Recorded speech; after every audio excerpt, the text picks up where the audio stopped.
The world was supposed to be at peace after World War I. They called it the war to end all wars.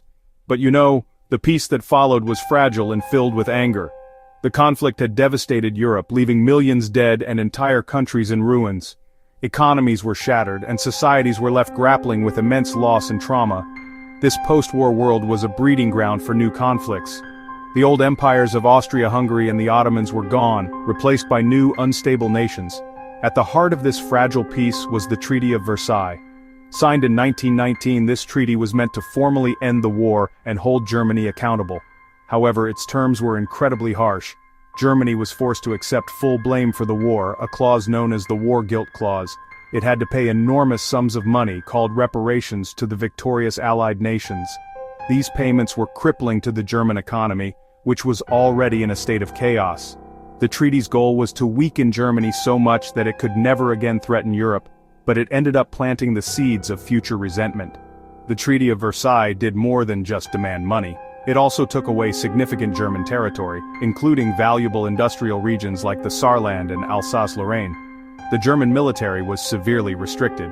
Its army was capped at only 100,000 men, and it was forbidden from having an air force, submarines, or tanks. In this climate of despair, a charismatic and radical figure named Adolf Hitler began to gain attention. He was the leader of the National Socialist German Workers' Party, more commonly known as the Nazi Party. He was a powerful speaker who knew how to tap into the anger and fears of the German people.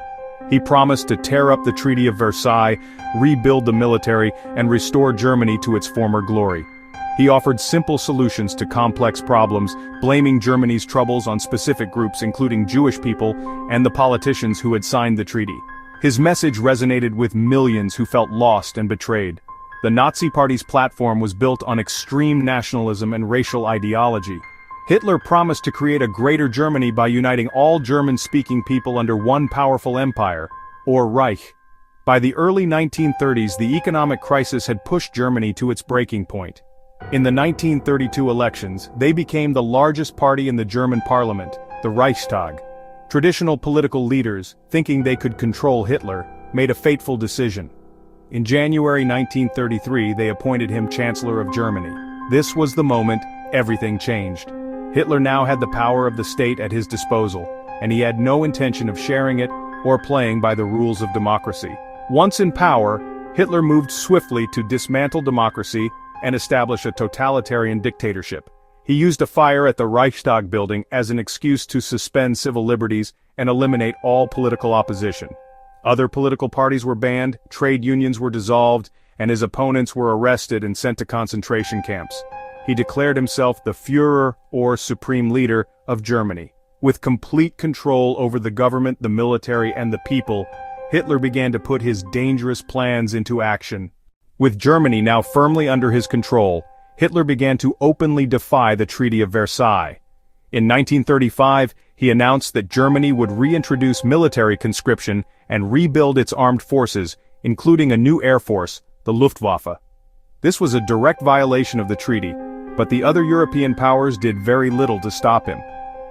A year later, in March 1936, he took an even bolder step. He ordered his troops to march into the Rhineland, a demilitarized zone along the border with France. This was a massive gamble as the German army was still weak. But Britain and France only protested, they did not act. Hitler saw this as a sign of weakness. Germany was not the only nation with expansionist ambitions. In Italy, the fascist dictator Benito Mussolini dreamed of creating a new Roman Empire. He wanted to expand Italy's influence in the Mediterranean and Africa. In 1935, his forces invaded Ethiopia, an independent African nation. The League of Nations condemned the invasion and imposed sanctions on Italy. However, the sanctions were weak and ineffective. They failed to stop Mussolini, who successfully conquered Ethiopia, demonstrating that international condemnation without military force was meaningless. Meanwhile, on the other side of the world, the Empire of Japan was also on the march. Japan was a growing industrial power that lacked natural resources. Its military leaders believed that conquering territory in Asia was essential for the nation's survival and destiny. In 1931, Japan had already invaded and occupied Manchuria, a region of northern China. They established a puppet state there called Manchukuo. When the League of Nations criticized Japan for its actions, Japan simply quit the organization. In 1937, it launched a full-scale invasion of the rest of China, leading to a brutal and prolonged war that would eventually merge with World War II. The aggressive actions of Germany, Italy, and Japan created a new and dangerous alliance known as the Axis powers. They were united by their militaristic ideologies, their desire for empire, and their opposition to the existing world order dominated by Britain, France, and the United States. They tested the resolve of the international community again and again, and each time they met with little resistance. The League of Nations proved to be completely powerless to stop them. Britain and France, haunted by the memory of World War I, pursued a policy of appeasement, hoping to avoid another war by giving the dictators what they wanted. This policy only emboldened the aggressors. By 1938, Hitler's ambitions were growing.